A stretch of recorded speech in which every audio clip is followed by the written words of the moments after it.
Imagine you spot fake ESG numbers at your company and you call them out to internally and they fire you and smear your name in the media.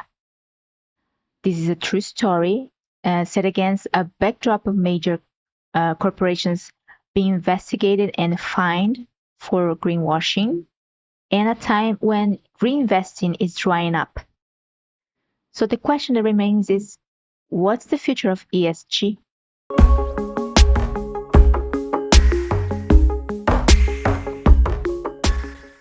Welcome, Green Fellows. My name is Lenah Sakai. I'm our Alliance founder. So today we're going to understand Desiree Fixler's story. All this happened to her just in the peak of ESG adoption and marketing. And then later, I thought was interesting for you to understand why ESG was adopted in the financial sector in 2020. She correlates it with the 2008 world crisis, which I thought was interesting. And then the third, the future of ESG. If this is the kind of content you're looking for, subscribe to receive more videos.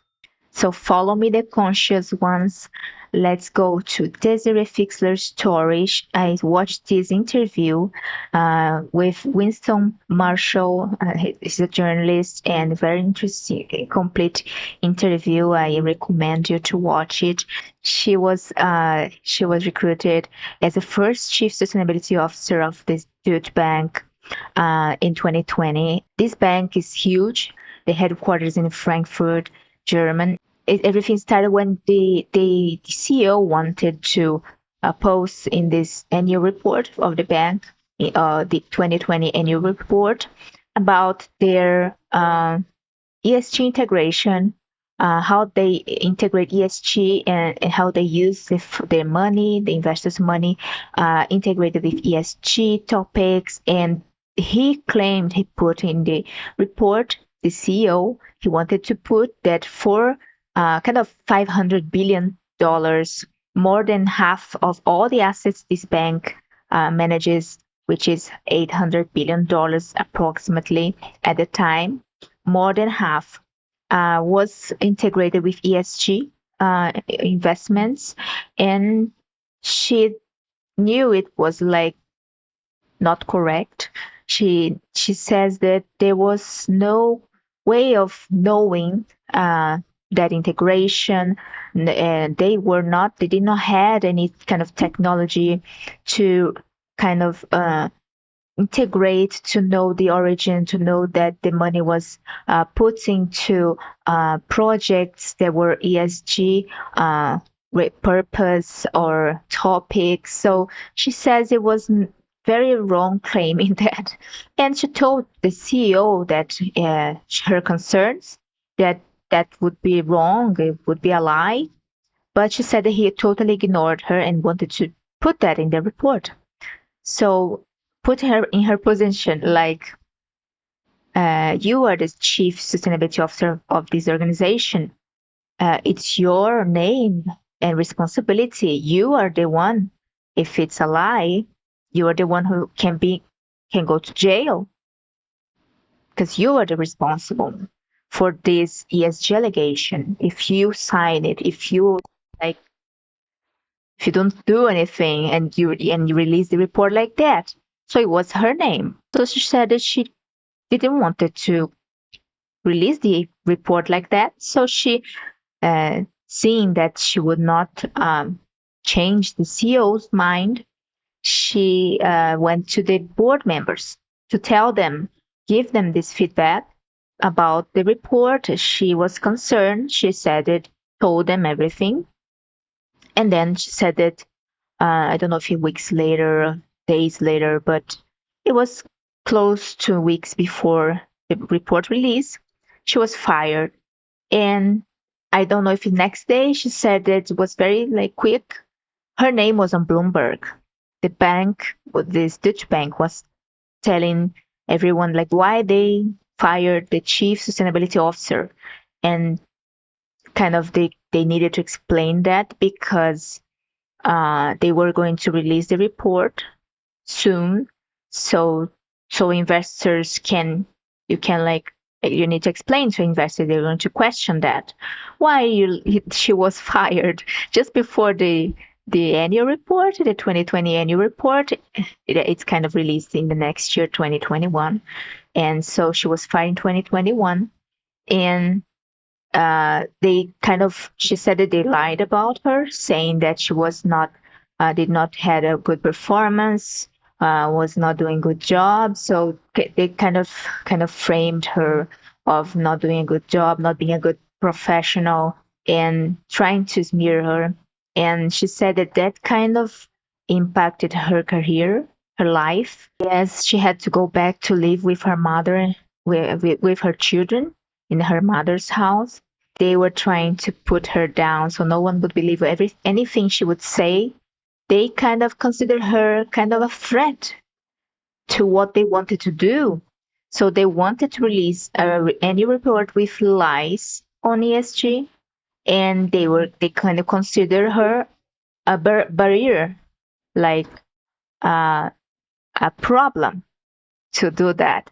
And they attacked her so that she would not tell the truth to anyone, or no one would believe, would hear her side of the story.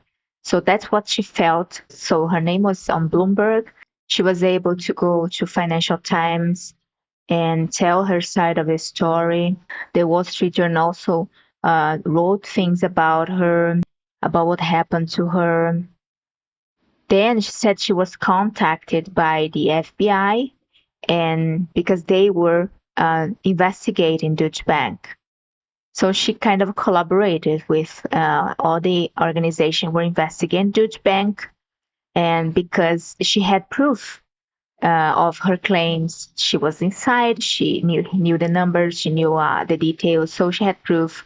She collaborated. And what happened to the bank now? After they were exposed, the CEO resigned when it was everything like proven. The CEO resigned, so you can see that she really could prove, she really had the numbers. So he resigned. I question the board members. Are them still there? And this Deutsche Bank, they were fined like $27 million for greenwashing. German prosecutors fined Deutsche Bank $27 million and SEC $90 million. So it says it's kind of records and numbers. No green firm stays in the red. Bake sustainability to your strategy. Get our ESG Plus Express free tool now here in the description. And now we can go to her context, how she kind of chewed everything. She said that she thinks the financial sector got so in bad sheets, like because of 2008 world crisis, the financial sector lost their reputation in 2008 world crisis. It was their fault. They they didn't know the real situation in the market, and because of that, a bubble exploded, and you know that. And because of that reputation falling, she thinks that ESG was a way for them to regain that reputation, because ESG is kind of like, let's invest in good things to bring good positive impacts. She said in net zero, they were promising they were lowering the costs of energy for the population. She said it happened the opposite, and we see it in the crisis of energy in Europe now, in Germany. And she compares, she says that the stakeholder capitalism changing from the older one, the shareholders, she thinks it's kind of affected, the ESG got politicized, because she says that when it's shareholders, it's like it's the market's will. It's they invest because they want the results. The shareholders invest. They are the market. They are people like me. I invest too, and I put money. And if I don't like I analyze the proposals, the funds, where the investment is going. And if I don't like that, if I don't think it's going to give returns, then I'm not going to put the money. So it's kind of a people's intelligence, collective intelligence, deciding that. That's shareholder way of doing. And with the stakeholder way of doing, she says that she understood it was like not the market and people understanding anymore. It was just for some people's power, control, and ideology, and uh, especially with the World Economic Forum that was creating the topics that were influencing leaders, the elite, she says. There is an elite that she thinks that gets these topics and influences other elites, leaders, companies, uh, groups of big companies, groups of big influence in the world. So she thinks that stakeholder capitalism created this non-democratic way of adopting these topics. That's her way of seeing it. She compares these stakeholders, capitalism, with socialism. Because it's just some elite groups that controls all the rest. She was invited to be part of the counseling in the World Economic Forum. So she went inside to understand the meeting, understand how they work. And that's her perception of that from an insider. So I thought it was interesting her way of seeing, because it's really the ESG really was like imposed. You had to obey. So that's really totalitarianism, like kind of not democratic, not someone you voted for. So it has a point.